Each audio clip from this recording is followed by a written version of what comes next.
Just real quickly here, before we kind of get started on some introductions, I wanted to take a minute that each of you around the table here got one of these coins. And I just want to take a minute to say that I wanted to present this challenge coins to you guys, not just as a piece of metal, but as a symbol of our shared commitment to the people that we serve. The coin represents the dedication and the resolve that it takes to navigate the complexities of legislation and deliver real results for our constituents. Let this coin be a reminder that while we may face challenges, we stand united in our commitment to represent the best interests of our people and to leave a lasting legacy of positive change. So I want to start some introductions here so we can kind of get to know some of the new folks. If we'll just start down here at the end and kind of give your name and kind of where you're from. Rick James, District 4, which is Lynn and Bourbon County. It's a southeast corner of Kansas. Did you want more? All right. Kevin Schwertfeger from the southwest corner of Reno County, covering Reno, Pratt, and Kingman counties. Leah Howell, District 82, which covers South Derby and Mulvane and straddles Sedgwick County and a little bit of Sumner County.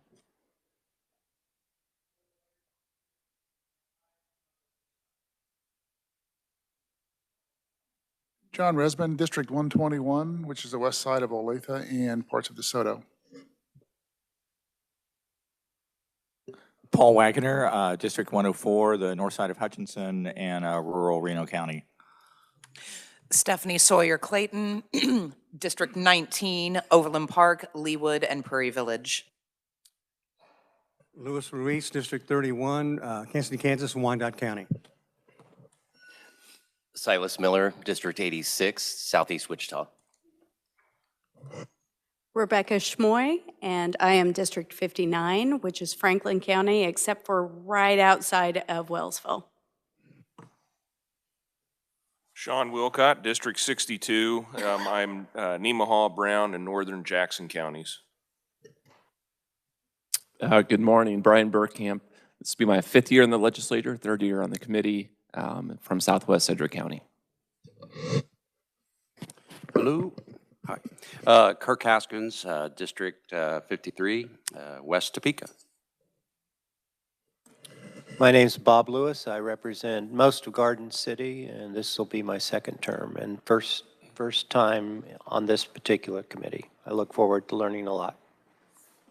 I'm Kyle McNorton, District 50, which is northern Shawnee County, a little bit of North Topeka.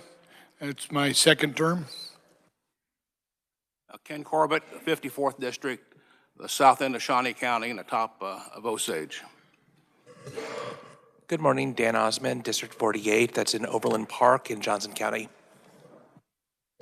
Good morning, Brooklyn Mosley, representing Lawrence, Kansas, the center part, the downtown area. Good morning, Heather Meyer. I represent Central Overland Park. Thank you, Mr. Chairman. My apologies. I had to jumpstart my car this morning. So, Steve Hubert, Valley Center, 90th District, also includes Mays and parts of Northwest Wichita. I've been told I'm a true freshman. I served for 22 years, and now I'm back. So, thank you.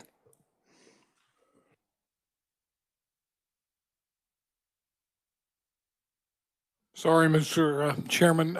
Representative Clark Sanders, 69th District, Salina. And I'm Tom Kessler out of Wichita. I serve South Wichita, District 96. So we're going to kind of get moving on here a little bit. I'm going to have Mike talk to us and kind of go over the COMA core with us. I think it's a good idea that especially for the new people that we have, to understand this a little bit. And also, it's never a bad idea for our people that have been here for a while to have a little refresher in this, because this is important. Thank you, Mike.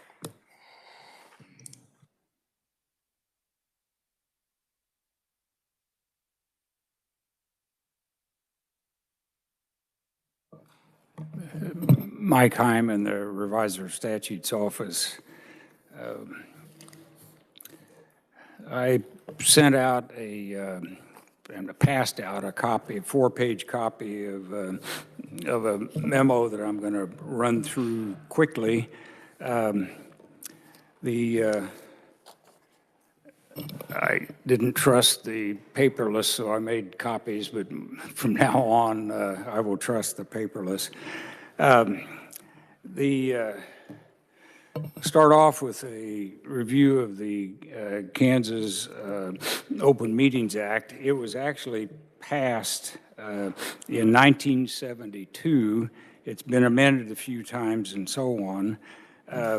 What it applies to are legislative and administrative bodies and agencies of the state, including boards, commissions, authorities, and so forth. It also applies to about any kind of local government unit that you can think of. So it is very broad in its coverage. It applies to Kansas legislative committees, subcommittees, unless the House or Senate rules create an exemption. There is a rule, which I'm not sure you've adopted your rules yet, but I'm guessing that you will have a rule, and it provides that it's Rule 4305 from last year anyway. It says the open meetings law shall apply to meetings of the House of Representatives and all its standing committees, select committees, special committees, and so on, subcommittees.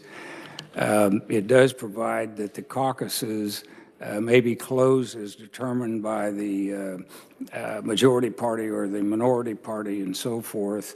It provides that if electronic means such as text messaging or other messages are used, the majority caucus and so on, it shall not be an interactive communication function, because if you have interactive communications, it can in fact be considered a meeting. So anyway, that's just, it's not only in the statutes, but it's in your rules. So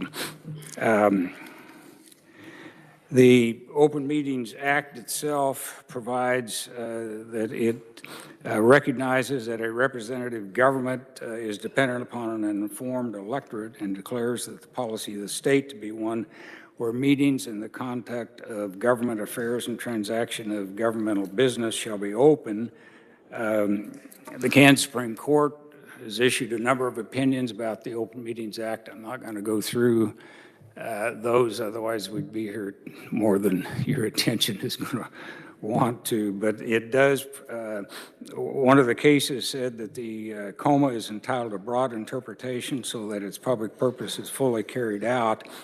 And so it said that the strict construction of the act would fly in the face of what the purpose is. So for whatever that's worth, or what's it require? That meetings be open, that public access to meetings must be available. Notice of meetings must be provided if requested. For legislative meetings, the committee chair typically delegates that to his committee assistant, providing notice and so on. It gets a little bit hectic at the end, towards the end of the session when you have conference committees and so on, but the notice provisions are still in full effect. Meeting means any gathering or assembly by way of interactive communication, if including electronic. It involves a majority of the voting members of the committee. You've got 23 members here, so 12 would be a quorum, and that would constitute a meeting. So if 12 of you get together and talk about public business, it should be an open meeting.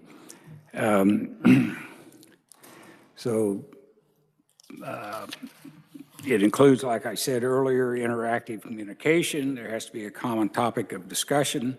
And if there's an interaction back and forth, then in fact it would be considered a meeting.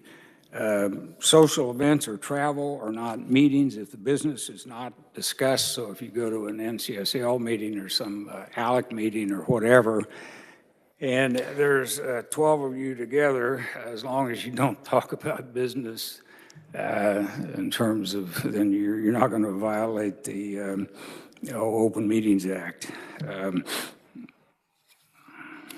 And if you have email interactions, just make sure that there's a warning that you don't reply to all if you, otherwise you may. And there's no way that this is going to be policed, but this is what the law requires. So anyway, anybody have a question about any of this, you can ask me and I'll try and answer them. The openness requirement, there was a little bit of an issue back when COVID was a big deal. And there were committee meetings by Zoom and so on, and there had to be, the Attorney General had made a statement or whatever, a rule that that as long as the public had some way to have access and so on to listen, that it would be considered an open meeting even if it was conducted by Zoom. That rule that was promulgated is no longer in effect because you're not having a problem. So the notice of the meetings must be provided upon request, and it can be oral or it can be in written and so on. If you've got an association or whatever, notice to one member of that association who then can send out the meeting and so forth. Just make a point that there is no federal constitutional right to open meetings.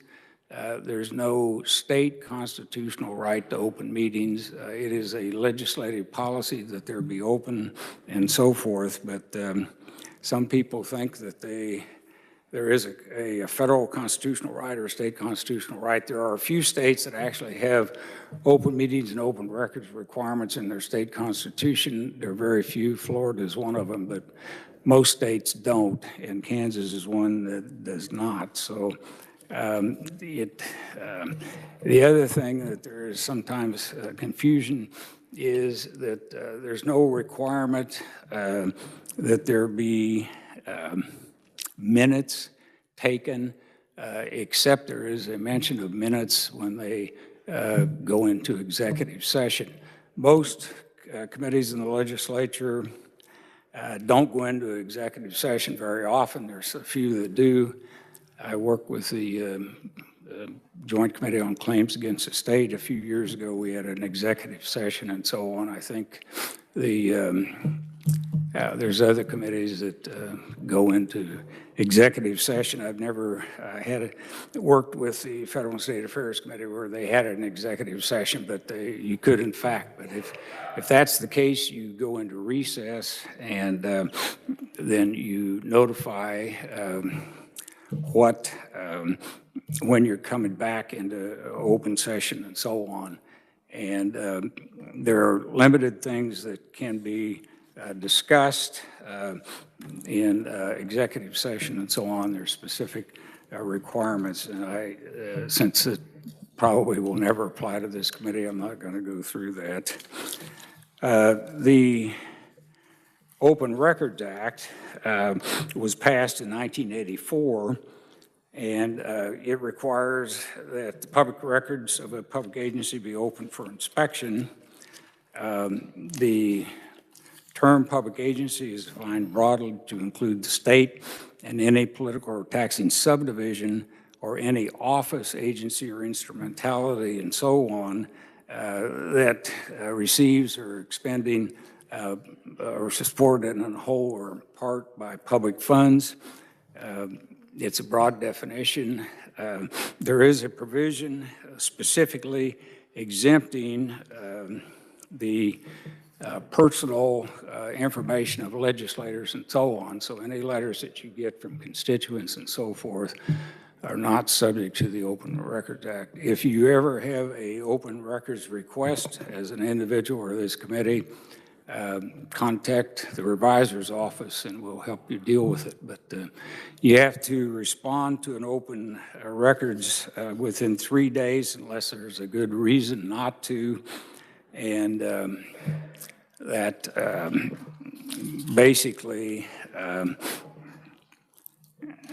Record is defined very broadly, includes any recorded information regardless of the form, characteristics or location that is made or maintained by or in possession of a public agency or any officer or employee of a public agency, and so on. So, but there is specific exemption for members of the legislature for their own personal.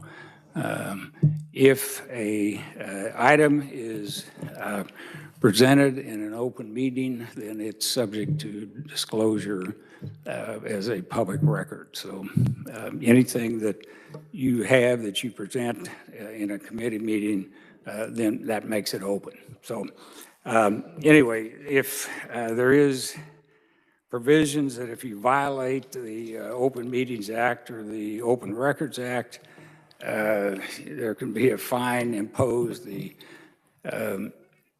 individuals can, in fact, bring a lawsuit. Typically anymore, they make a complaint to the Attorney General's office. If you get on their website, there's a whole section about how to make a complaint about open records or open meetings violation and so on. They're supposed to keep a record of all the complaints that they get and how they are dealt with. There is a provision that there can be a $500 fine for each violation. You can also be required to go to open records or open meeting school. And a violation of either open records or open meetings can be an issue that can be used for recall or even ouster. So with that, I'll answer questions if there are any. Anybody have any questions? There was a lot to unpack. I don't see any. Mike, thank you. A couple key takeaways there. I need to back up just a minute though. But first of all, if are there any bill introductions? Anybody have any bill introductions? Representative Corbett. Thank you, Chairman. I have two bills introduced. 25 RS 013V or 7. This basically, as many of you know, the Wildlife and Parks eliminated the lifetime license for senior citizens and gave them 1 day. I mean, there's no, it's coming. And this just eliminates the expiration date. So if they get caught in the middle and can't remember where they're at, they can still buy licenses and go on. No difference in price, no different nothing, just eliminating the sunset. And the other part of this bill is, at the other end, we do the youth license, combination license. We take the sunset off of that also. All the money stays the same. Can you repeat those numbers again? So the RS numbers. Okay, hang on. Speak a little louder. Okay. 25 RS 0137. And the other one? Yep. Ready for the other one? Yes, sir. So it is 25 RS 0290. And what this bill does, when cities have a 3-mile circle around their towns, the people who live in are county members or live in the county, if you're in that circle, the city determines your fate on your zoning, selling, whatever, but the people who are living there can't ever vote for anybody in the city. So the city's kind of got their thumb on you and you can't do anything about it. So this kind of puts the people who live in the county, gives them some freedom to just at least be able to vote who's turning your triggers. So this is pretty important. Shawnee County told me that they lost out on a 300 unit subdivision just because they couldn't get along with the city. So thank you. So without objection, we'll introduce those. Anybody else have introductions? Okay.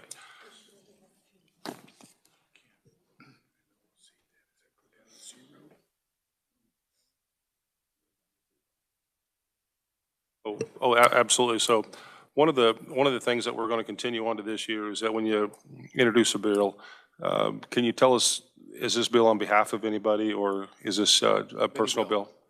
It'd be a committee bill. Committee bill, okay. And I want to back up here because I completely missed the staff here during the introduction. So, Mike, if you'll kind of introduce yourself, we'll kind of go around the table. Mike Heim with the Revisor Statutes Office. Kyle Hamilton is not here today, but he is another revisor that will attend meetings when he can. He's got a conflict a couple of days a week, so that's why he's not here. Hi, I'm Cheryl Baker. I'm your committee assistant. Thank you, Mr. Chair. Jordan Milholland, Legislative Research. I just want to know this is my 9th session and 9th on this committee, so I'm excited to work towards a decade here. My name's Kate Smeltzer, and I'm with Legislative Research.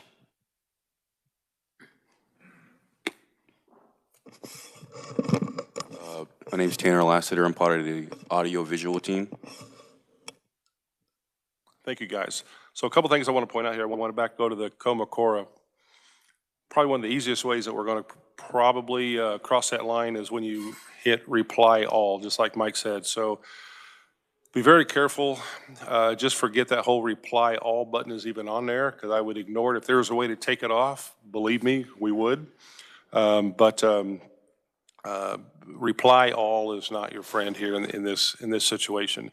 If you do think you have a violation or did have a situation where you're not unsure, please contact your leadership right away so we can get on this and they will guide you in the right process to handle this. It is a real thing. It is a misdemeanor charge, I believe. It could be fined up to $500. And it doesn't matter if you're the one that pushed the button, but if you're on the thread, you're locked into it. So if you're a part of the thread of that communication, then you are also on the hook as well, not just because you didn't push the button. It's not a misdemeanor. I thought it was a misdemeanor charge. I got you. We were kind of told the other day that I thought it was a misdemeanor. I want to point out again, like Mike alluded to at the start, we are going to be as paperless as possible. So bring your computers. This information for the committee stuff will be on your S drives. If you're not sure how to get to your S drives, reach out to someone. We'll show you how to get on there, or reach out to IT. They'll be happy to show you and help you with that. And is there any other business before us? Representative McNorton. Thank you, Mr. Chair. One thing, if you're sending out an email like that, if you use your your blind carbon copy, when you first send it out, and even if somebody replies all, it doesn't go to everybody. So just a little thing to think about. If you are initiating that email, if you use the BCC instead of just the carbon copy, it will help people who don't think about replying all. It will take care of that problem for you. Any other questions? Well, with that being said, we don't have any meetings scheduled for the rest of this week. We will start again, I believe it's next Tuesday. Tuesday and Wednesday, we have a few things scheduled. So if there's nothing else, we are adjourned.